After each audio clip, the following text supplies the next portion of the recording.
This is Uncensored Conservatism, episode 141, continuing on Project 2025. What's in it? Chapter 9. So Chapter 9 is about the U.S. Agency for International Development and was written by Max Primorak, who worked in that agency under Trump in his first administration. For lack of a better word description, it deals with foreign aid. It was formed during the presidency of this guy and was basically an outgrowth of the Cold War. Originally, 80% of the money went to the responses to natural disasters around the world. Today, 80% of the money goes to man-made disasters like Gaza under Palestinian rule. The Biden administration has transformed it to push so-called systemic racism, transgenderism, gay rights, and climate change. Oh, and abortion. Project 2025 suggests cutting back spending to 2019 levels at the very least. Now, the aid is distributed by over 20 agencies and departments spread throughout the government. The problem is China's Belt and Road Initiative project, where they have invested $1 trillion of investment and billions into infrastructures projects to project their influence. The goal is achieved through debt traps that then they can extract minerals and resources. Oh, and by influence. And establish military bases throughout the world to project their growing power. In Latin America, 25 of 29 countries participate in this Chinese initiative, and China is that region's #1 trading partner. They've extended over $270 billion in loans to Latin American countries. In Africa, they've extended $160 billion in loans in exchange for strategic rare earth minerals. Brazil's shoe industry collapsed under the weight of cheap Chinese imports, and this is how China operates. America's response should be liberty and a free market to counter this Chinese influence throughout the world. Project 2025 calls for partnering with various countries to help developing countries in Africa and Asia and Latin America, and calls on Japan, Australia, Israel, Qatar, and Taiwan and the United Arab Emirates to assist in this effort. Further, we should establish relationships with Greenland to counter China in the Arctic. In short, we have to stop the climate change nonsense that benefits China and counter that country's debt diplomacy. Now, this fool decided earlier to place climate change front and center in foreign policy and aid to address the quote-unquote inequalities with respect to race, gender, ethnicity, and economic security. So, you got to ask, how's that working out? China doesn't really care about gender or racial equality. Instead of developing countries, we're forcing wasteful renewable energy boondoggles on them. His policies have increased energy costs and created food crises around the world. Sri Lanka banned chemical fertilizers with no replacement, leading to food shortages and some pretty pissed off farmers. Instead, Biden and his minions claim climate change causes poverty. No, corruption and bad economic policies causes poverty. South Africa, they get 80% of their energy from coal. It would cost a minimum of $28 billion to transition away from coal and thrust that country into worse poverty. You want to alleviate poverty? Cheap energy. U.S. aid also installed DEI officers in every office. They need to go. Women and children have been particularly hurt by these Biden policies. Instead of lifting women out of poverty, we force a definition of woman and femininity on them. How can U.S. aid advocate for women if they can't even define what a woman is? USA should also promote life, not death vis-a-vis abortion.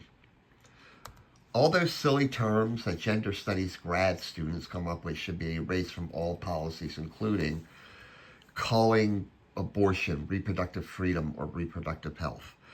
Basic human needs, stuff like drinkable water, food, and self-sustenance should be the goal of any U.S. aid, not flying a gay pride flag. Why does this country spend $8.8 billion a year in foreign aid in countries to promote this?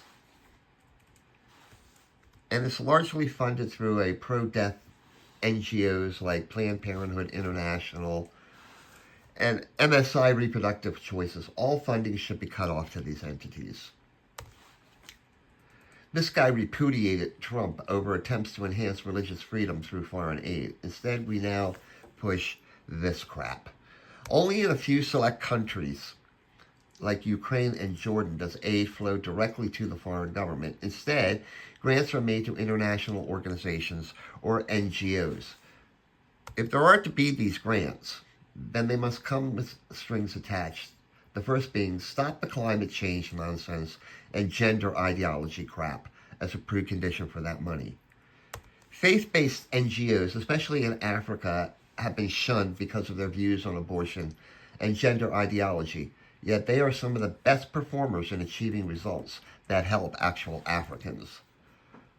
Localization by building up their domestic health infrastructure is the best response to pandemics, as COVID-19 proved, where countries with strong health institutions fared the best. We are the biggest reason that many diseases have been eradicated worldwide, but maternal and infant mortality remain stubborn problems. Abortion is not the answer. In Africa, faith-based organizations provide 80% of the health care to the people. By contrast, only 20% of aid to NGOs from the U.S. actually reaches the people. U.S. aid spends 80% of its budget on man-made crises and usually involves disbursements to things like the United Nations, not directly from the United States to its intended target. Over the past decade, we've shipped $14 billion in aid to Syria, where Assad skimmed roughly half of that aid when he wasn't diverting food to his military. Yemen was once the Ukraine of the Arabian Peninsula, their breadbasket. Today, despite all the aid, fields are arid. Maybe we should have invested in irrigation, not gay pride flags. In Burma, we provide all the food and healthcare to the Rohingya, which the military houses in concentration camps. Thousands of Yazidis live in squalid camps in northern Iraq because the government won't clear Iranian-backed insurgents. We need to cut aid outright to Syria, Afghanistan, Yemen, and definitely the Palestinians. In Asia, we need to work with partners in Taiwan, Japan, Australia, and South Korea to improve infrastructure, power generation, and the economies of developing countries. Take the case of Pakistan and how not to do things. Since 2010, they've taken $12 billion in aid, and what did they do? Supported the Taliban, gave nuclear secrets to North Korea, and they brutalize religious minorities.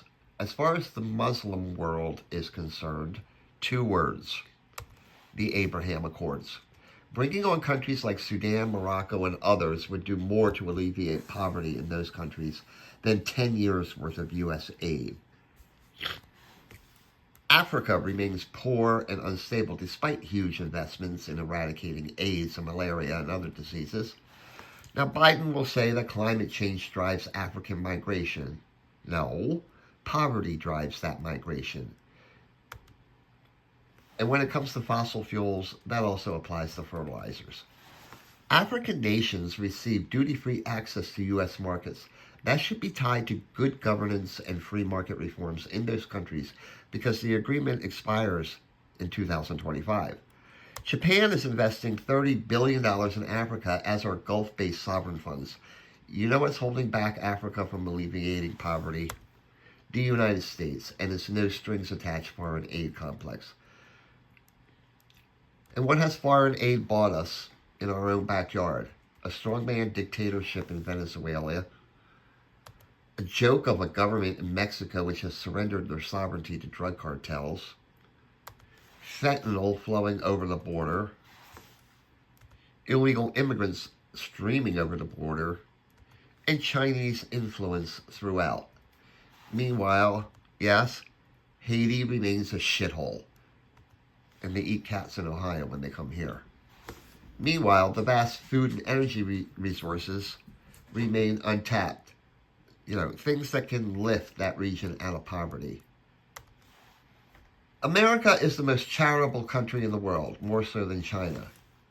It's time we got a return on these investments, goodwill and charity. If that's controversial, then color me controversial. And that's it. Have a great day and a more pleasant tomorrow.